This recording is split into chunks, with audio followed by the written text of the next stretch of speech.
Blessed be everyone. Today we're talking about what is Wiccan magic, or what type of magic do Wiccans do. It comes from a question from a subscriber, and it's a great question and a great topic, and I'm doing a video about it because I was asked to, and it's also just a really great topic to do a video about. So we'll get into that. After I introduce myself, I'm Sandra, for those of you who don't know me, from mysterywitchschool.com, author of Crafting Your Wiccan Path and Tapping into Abundance. And if you want to do more of that, hit that subscribe button and the notification bell so that you don't miss any videos. I also want to do a shout out to Rayito for the super thanks. You may have noticed that under my videos now you have the opportunity to be able to do a super thanks. So if you want to do that to help support the channel, that would be greatly appreciated. So thank you for that one, Rayito. I think you're the very first to do it. If you like the video, I also want you to subscribe to the channel as well, because that also helps with getting the word out there too. And if you want to be a better spellcaster, so better at planning your spells and knowing really how spell work works from actually doing it, then take a look at my Spellcaster Checklist. It's a free PDF. It just gets you asking yourself questions when you're planning a spell for yourself.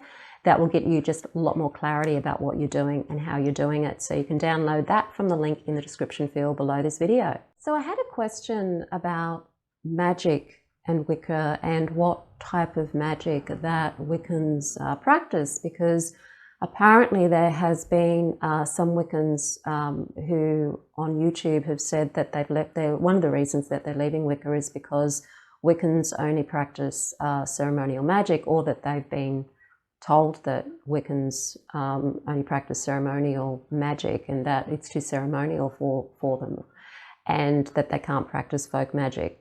If I've got that wrong, please let me know. That's just the information that I got or gleaned anyway from the comment. So I thought it's a really great topic because, once again, it's about diversity within Wicca. It is about a lot of the ways, a lot of misinformation also about Wicca, and just also how people get attached to form. And so I wanted to talk a bit about that too.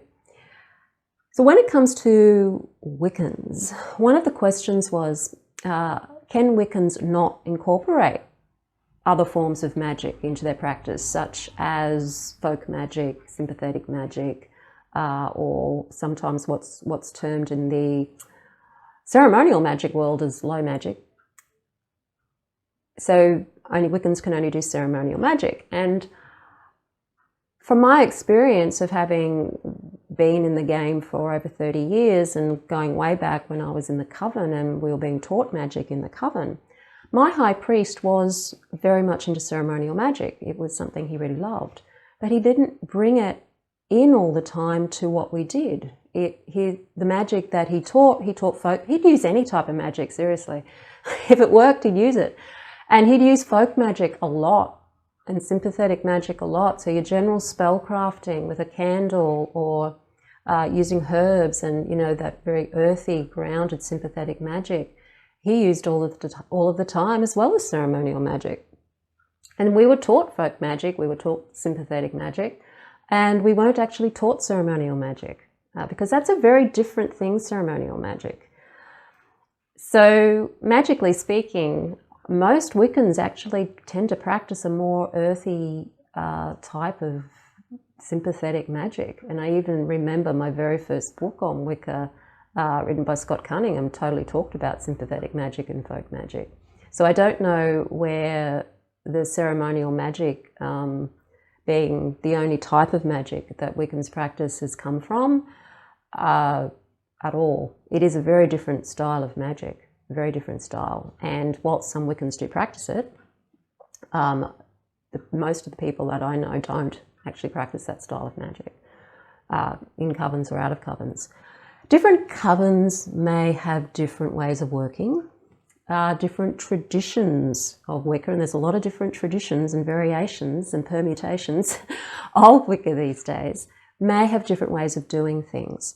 And certainly from a traditional Wiccan perspective, a lot of the ritual that we do, like setting up a circle, for example, is derived from ceremonial magic. It's not identical at all to anywhere near identical to ceremonial magic, but there are borrowed elements from ceremonial magic. So it is quite ceremonial when you're setting up a circle, and you can, of course, do that. If you want to do magic, you can do your spells in a circle, in a Wiccan circle, but you can also do your spells not in a Wiccan circle. It's very flexible. There are no rules. I think we're getting rules coming in, apart from the rule "and it harm none." If there's any others coming in, then it's getting more like one of the more established, institutionalized versions of religion, and we don't want to institutionalize the craft. So the other question was, does everything in Wicca have to be ceremonial? No, it doesn't. It doesn't have to be ceremonial. I know Wiccans who still consider themselves Wiccan who don't even do pentagrams when they're setting up a Wiccan circle. They just call in the elements in and feel into the energy of the elements. So they might imagine a mountain when they're bringing in earth and feel the earth under their feet, and they don't do a pentagram at all, and that's how they invoke earth. And fire, it might be a blazing fire that they're connecting to and feeling the heat. So it's not mandatory. I do know that there are traditionalists who have been a part of a tradition, and that's how the tradition does it. And that's what a tradition does. It keeps going and staying the same. It doesn't change. And within those traditions, you may find that they do things in a particular way. When you look at Wicca's history, so you look at, say, going back to Gerald Gardner, he wasn't as ceremonial as Alexander's was. Alexander's was into ceremonial magic, and so Alexandrian magic tends to be more ceremonial than, say, Gardnerian. And then there's other forms of Wicca that are different again. So there's no requirement that you have to practice ceremonial magic to be Wiccan. And if people are leaving Wicca because they think that, or they've been told that, then that's very sad. It's very sad that that's happening. Wicca's got very eclectic elements to it, and there's a lot of eclectic Wiccans out there. There's a lot of solitary practitioners out there who are developing their own practice because they're solitary, and that tends to be what happens when you're solitary. So we've got to understand that. And even people who are part of a tradition and have been part of, say, one of the older traditions, like a Gardnerian tradition, there is more to Wicca than a Gardnerian tradition or Alexandrian tradition or Cochrane or any of those traditions. It's expanding, and that's what spirituality does. It doesn't fossilize into something and stay that way. It becomes a fossil when that happens. Spirit changes as we become more conscious. So our spirituality and the way that we practice spirituality and magic is going to change as we become more conscious beings, which I think a lot of us are becoming, because we're really in that energy of awakening at the moment. That's why everything's so difficult right now.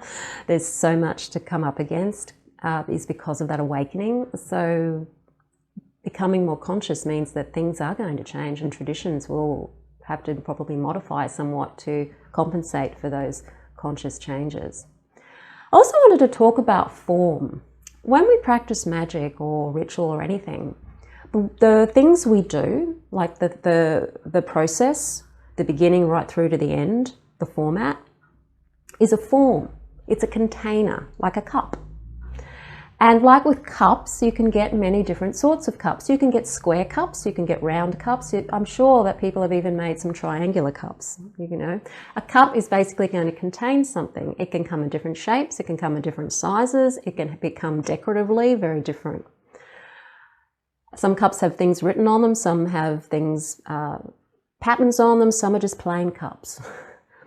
And that's what we have to understand when it comes to ritual, whether it's the ritual that we do a spell, like the preparing the candle, rolling it in the herbs, lighting the candle, all of that's ritual. And how we do that is ritual. That's all form. And form has a purpose.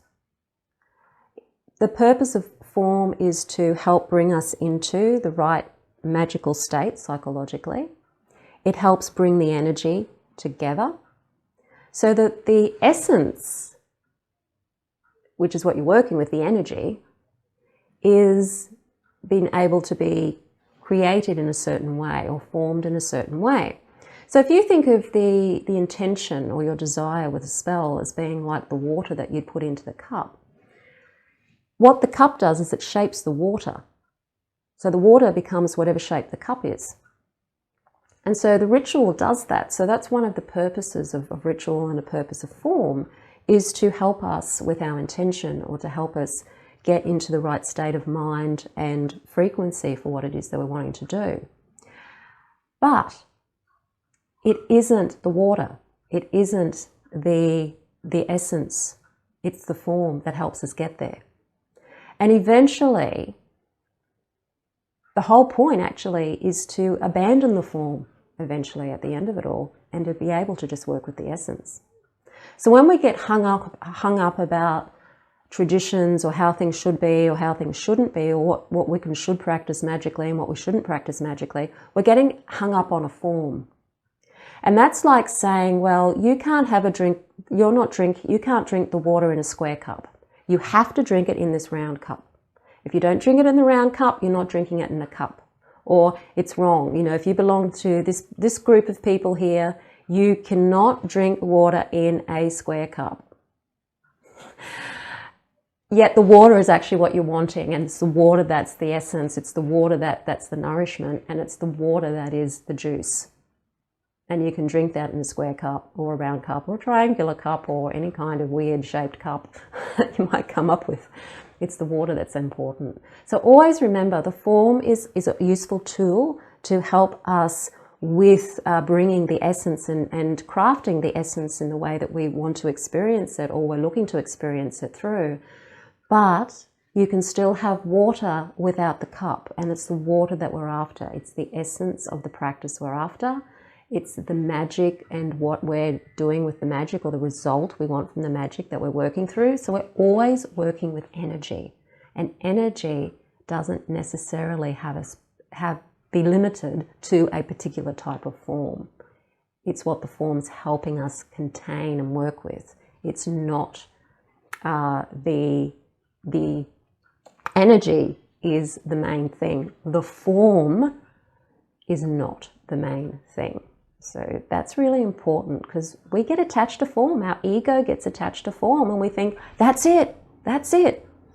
And it's not. It's a means to an end. And eventually you can get to the point where you don't need that means at all. It's really the essence that we're after.